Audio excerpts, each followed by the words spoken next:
Hi guys, so this morning's nail tech tip is master your prep. You cannot build a house on bad foundations the same as you cannot build a long-lasting, good extension with bad prep. When you first start, you want to try everything. And I did. I wanted to try all the nail art and all the different trends and all the different styles. But I neglected my prep. So I had what I thought back then was really, really good artwork, but my nails weren't lasting very long.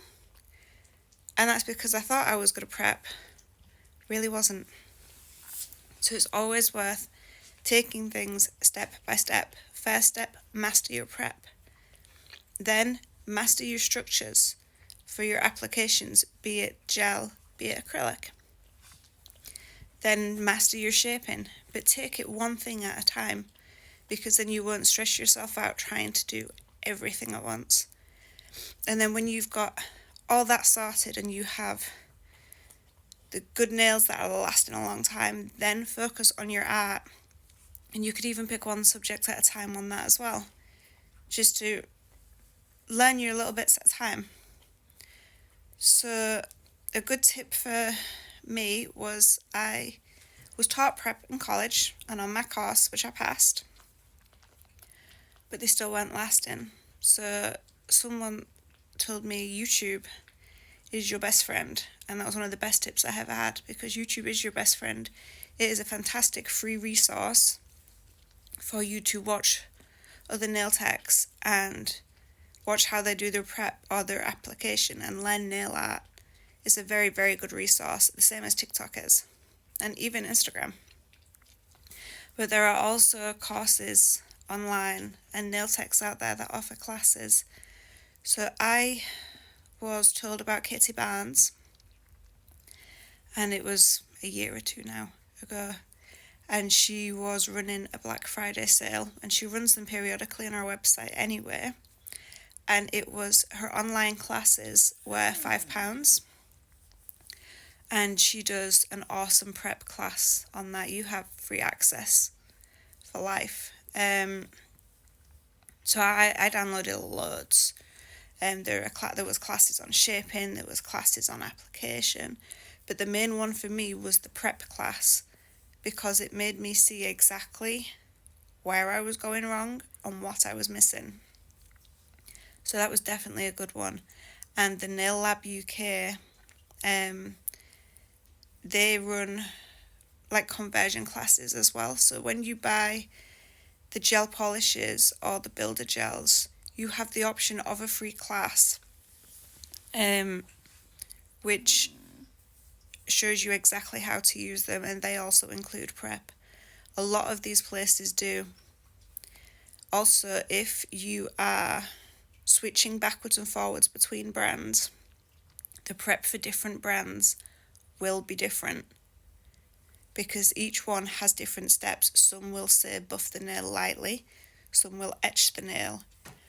I learnt something a couple of months back. I went to a new gel experience day with the Nail Lab, and I've always just used whatever prep solution was on my desk, to wipe down the nails. And I figured, honestly, one prep solution was the same as another. I actually learned that it isn't. So some companies work better, or their gel works better if you wipe the nails with acetone, and some work better with alcohol. So actually the ingredients in the matching prep solutions actually work better with those specific gels, which is a tip I have gone 7+ years without ever knowing. And it actually makes that little bit of difference. But a good thing for prep, a lot of people use the e-files. I don't for prep, I just use them for everything else. Well, I use them for cuticle prep, but not nail prep. Are the little etching tools that you might have seen with, like the little stickers that go on the bottom. Those are your best friend, because you can get in all the nooks and crannies.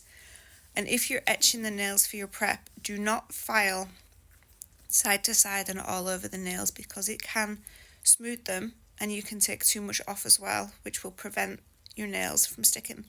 What you want to do is go very, very gently in tiny little circles, so your lines are all different. There's not like a straight line of filing. Another one for prep is I have watched some nail techs do the cuticle prep, then do their application, and then not cut off the cuticles until the very end. And this is because after your application you're filing, and you're filing close to the cuticles.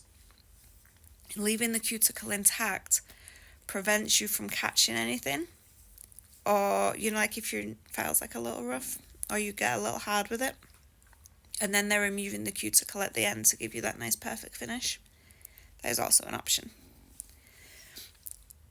I think that's it for today. So I hope some of those tips helped, but even though I haven't necessarily done my tips in order, the first thing you really, really want to be doing is absolutely mastering that prep, because you could be the Leonardo da Vinci of nail art, but if that nail does not last, people are not going to be happy and you will not get return customers. So always, always master prep. Do your courses, do YouTube for a free resource, and look at online mini classes like the ones I've taken. They really, really, really help. I'll have more soon, guys. Bye.